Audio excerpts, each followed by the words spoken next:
서울에서 뉴욕까지 약 7시간 만에 갈 수 있을 것으로 기대되는 초음속 여객기가 올해 하반기 시험 운행에 나섭니다. 전 세계적으로 원숭이 두창 백신에 대한 수요가 급증하고 있지만 정작 공급은 원활하지 못해 또다시 백신 절벽 상태가 덮칠 수 있다는 우려가 나오고 있습니다. 농업 대국인 러시아와 우크라이나의 전쟁 이후 치솟은 국제 농산물 가격이 하락하면서 인플레이션 압력이 완화되고 있는 분석이 나왔습니다. 뉴욕시가 추진하는 5개 식당 영업 연구화가 의회에 추개월째 교류 중인 가운데 주민 35명이 이를 즉각 중단할 것을 주장하며 시 정부를 상대로 집단 소송을 제기했습니다. 기체 고장으로 비상 착륙하던 경비행기에서 부조종사가 떨어져 숨지는 사고가 발생했습니다. 동승했던 조종사는 경상을 입고 병원 치료를 받고 있습니다.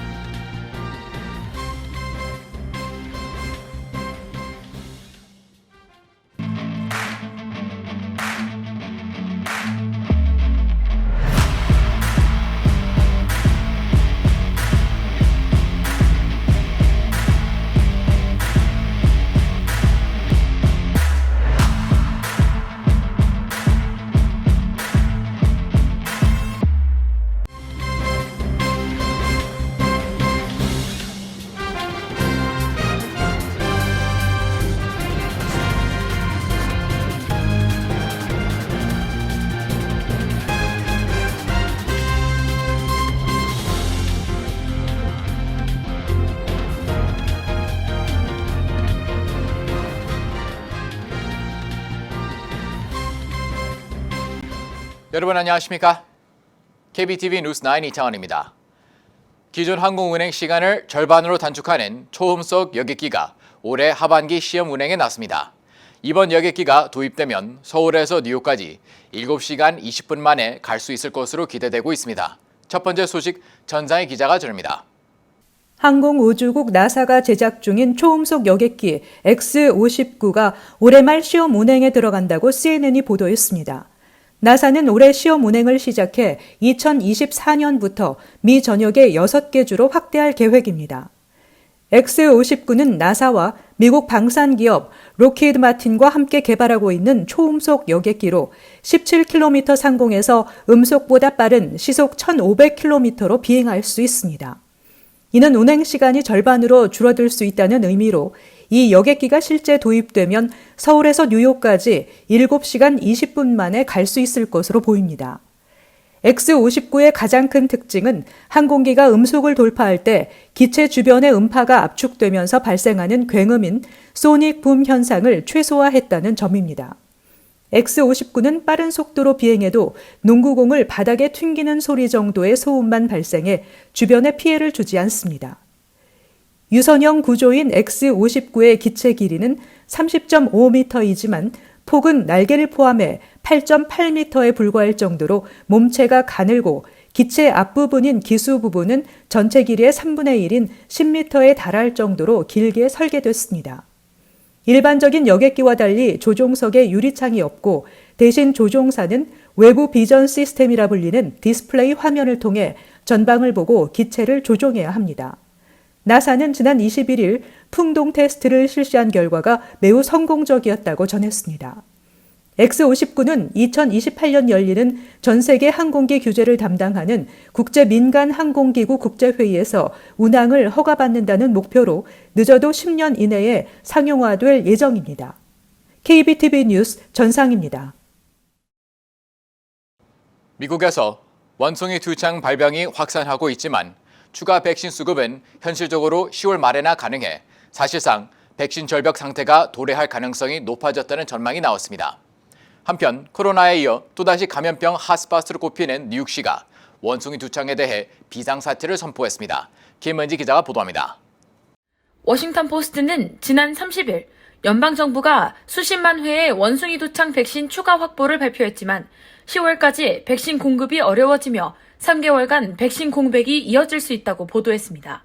그러면서 복수의 익명 관계자를 인용해 추가 주문한 백신 50만 회분은 덴마크에 위치한 제조사 바바리안 노르딕에서 글로벌 수요 등을 이유로 10월 말 이전에는 인도받기 어려운 상황이라고 전했습니다. 미국 정부는 식품의약국 FDA가 유일하게 허가한 원숭이 두창 백신인 진네우스 백신을 현재까지 모두 110만 회 분량을 확보한 상태로 이는 약 55만 명분에 해당합니다. 원숭이 두창 감염 고위험군으로 분류되는 동성애자 또는 양성애자 집단 160만 명 가운데 3분의 1가량만이 접종이 가능한 분량입니다. 그러나 미국에서 원숭이 두창 감염자 수가 매주 2배 가까이 증가하는 것을 감안한다면 백신 부족 상태가 미 전역을 덮칠 가능성을 배제할 수 없다는 설명입니다. 직접적 위험 집단에 속하지 않더라도 바이러스 확산 속도와 접촉 가능성 등을 이유로 백신 접종을 희망하는 수요까지 고려하면 접종 대상 수는 더 늘어날 가능성이 크다고 전문가들은 지적하고 있습니다. 게다가 진네우스의 제조사인 바바리안 노르딕 측의 백신 공급이 현재 원활하게 진행되고 있지 않은 것으로 나타났습니다. 외신 보도에 따르면 바바리안 노르딕은 현재 1,500만 도즈가량의 이용 가능한 백신을 보유하고 있지만 대부분의 물량이 병입 공정을 거치지 않은 벌크 상태입니다. 이 회사는 올해 말까지 유럽 공장의 가동을 중단한 상태이고 벌크 설비도 올해 3분기까지는 가동이 재개되지 않을 전망입니다. 최근 뉴욕에서는 고위험군을 대상으로 백신 접종을 시작했지만 수요가 급증함에 따라 백신 물량 부족으로 접종이 중단되는 일이 벌어지기도 했습니다. 또 예방 목적으로 진네우스 백신 사용을 결정한 유럽에서도 접종이 시작된 상황으로 전 세계적으로 백신 수급난은 더욱 심화될 것으로 예상되고 있습니다. 이 때문에 일각에서는 FDA 허용을 받지 못한 천연두용 ACAM2000 백신 등을 사용하는 방안이 거론되지만 이는 오래된 백신인데다 근육통과 발진 등 부작용이 있을 수 있고 효과도 검증되지 않은 상황입니다. 이와 관련해 피터 호이츠 베일러 의과대학 학장은 진네우스와 ACAM2000 백신을 각각 한 회씩 섞어 접종하는 방안을 검토해야 한다며 한번 원숭이 두창이 광범위하게 퍼져나가기 시작하면 아프리카와 같이 고착화하는 상황이 발생할 수 있다고 지적했습니다. 한편 지난 토요일 에릭 애덤스 뉴욕시장과 애슈윈 바산 뉴욕시 보건국장은 공동 성명을 내고 뉴욕 시민 약 15만 명이 현재 원숭이 두창 감염 위험에 노출돼 있다며 공중보건 비상사태를 선포했습니다. 이번 발표는 앞서 지난 29일 캐시 호컬 뉴욕주 지사가 뉴욕주에 대한 비상사태를 선포한 이후 하루 만에 나왔습니다.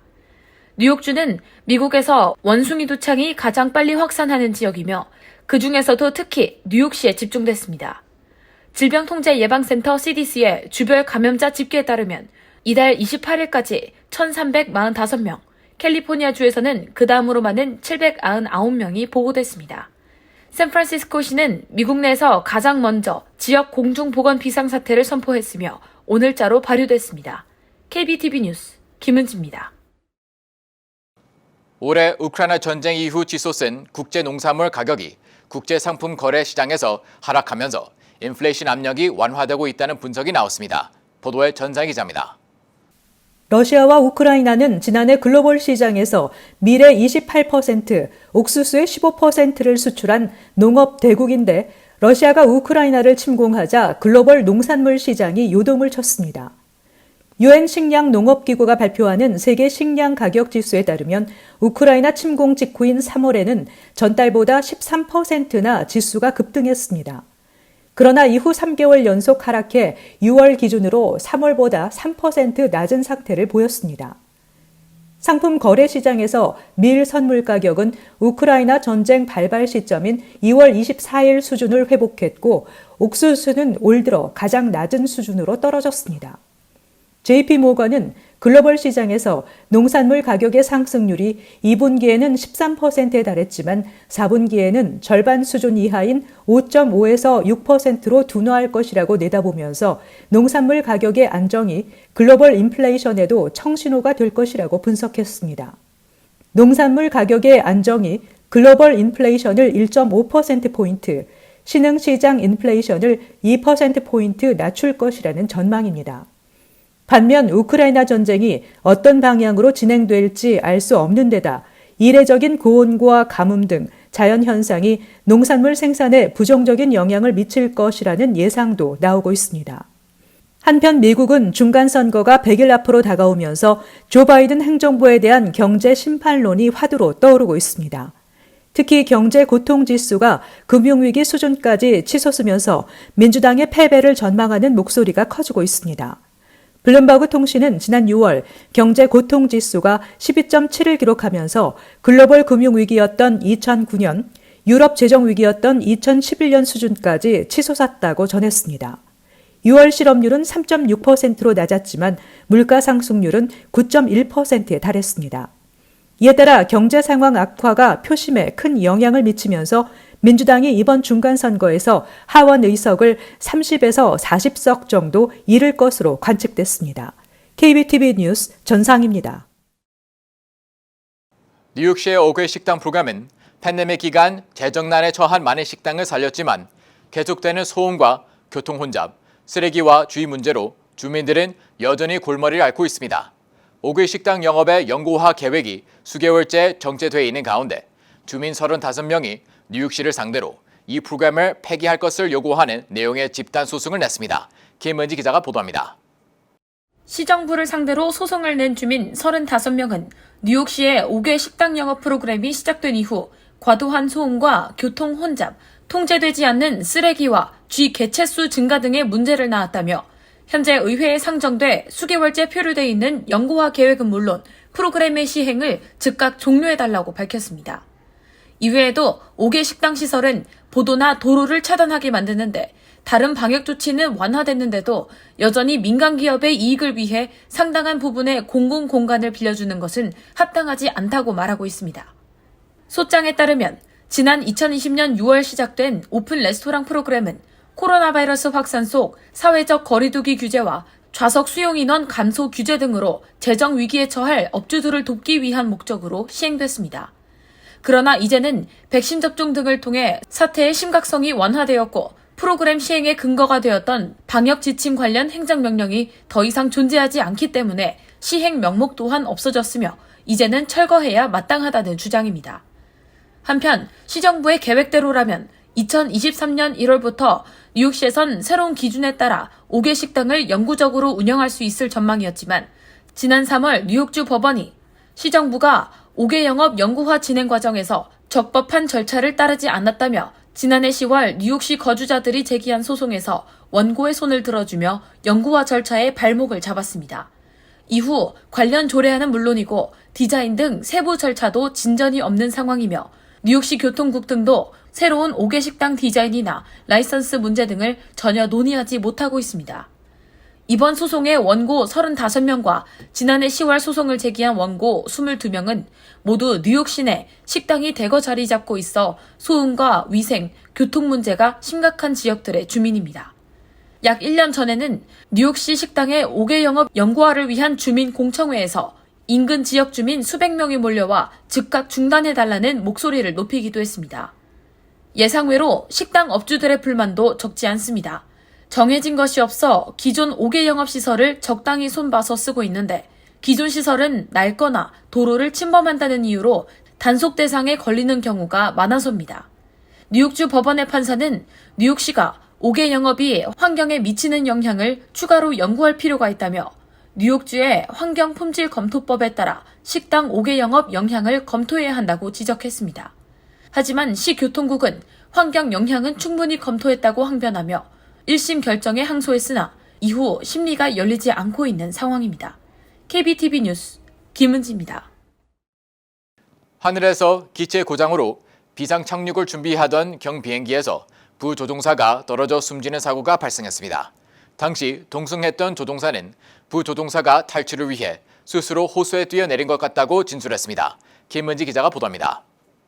오늘 현지 매체들에 따르면 지난 29일 오후 2시경 조종사와 부조종사 2명이 탑승하고 있던 10인승 경비행기가 노스캐롤라이나주 롤리 더럼 국제공항 활주로에 비상 착륙했습니다. 당시 조종사는 관제탑에 비행기의 한쪽 바퀴가 나오지 않는다고 밝혔고 실제로 비행기는 활주로에서 미끄러져 동체 착륙했으며 인근 잔디밭으로 들어가면서 멈췄습니다. 소방관들이 출동해 부서진 기체를 수습했을 때 비행기 안에서는 조종사 1명만 발견됐습니다. 부조종사 찰스 휴 크룩스도 타고 있었으나 그의 모습은 찾을 수 없었습니다.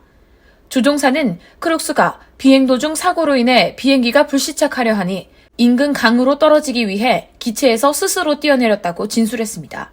크룩스는 사고 다음 날인 지난 토요일 공항에서 48km 떨어진 주거지의 주택 뒷뜰에서 숨진 채 발견됐습니다.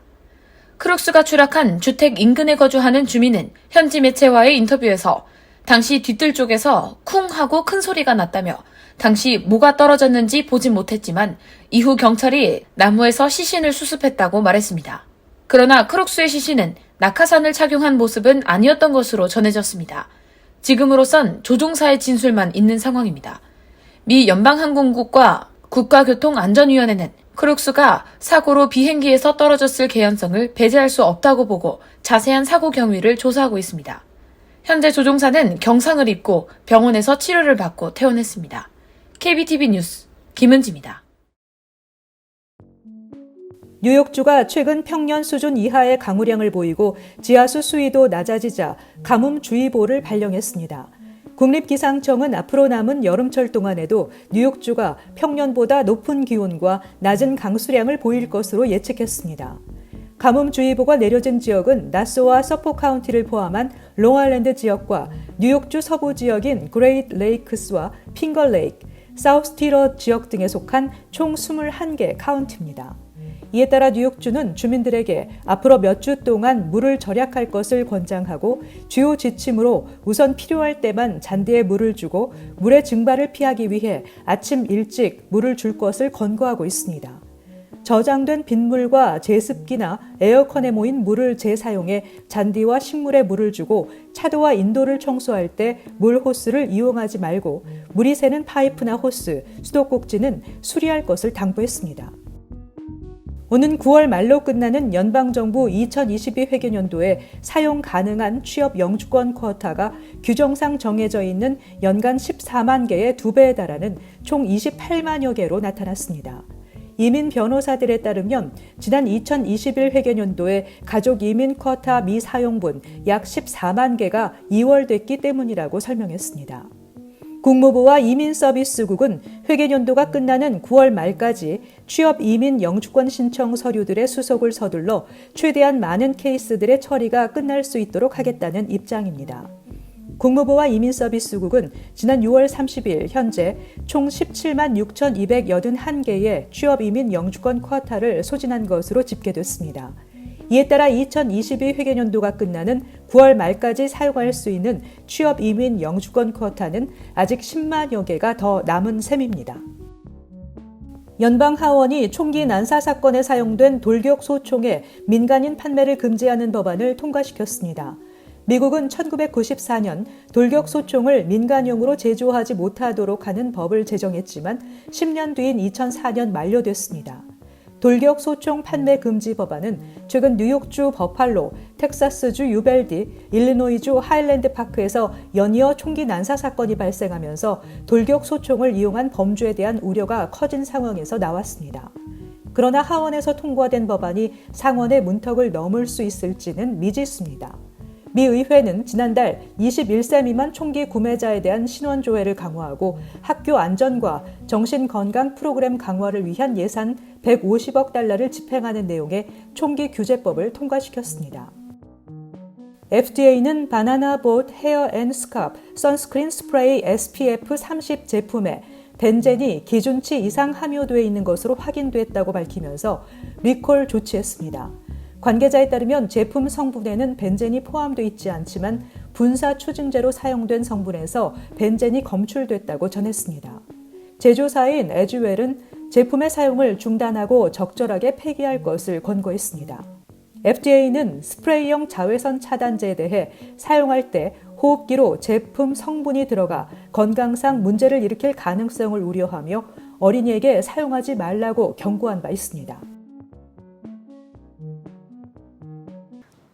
잠시 후 커뮤니티 브리핑을 전합니다.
이어서 환율과 증시 전해드립니다.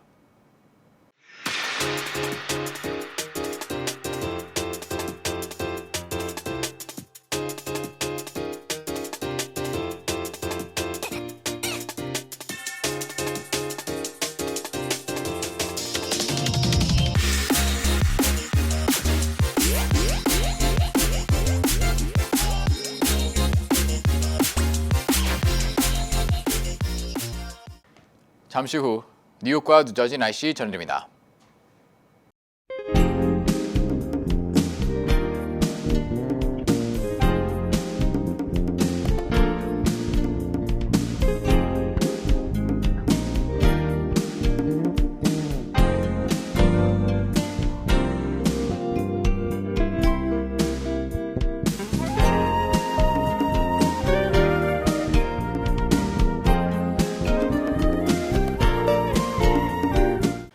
KBTV 뉴스 9 마칩니다. 오늘도 시청해 주셔서 감사합니다. 편안한 밤 보내시 바랍니다.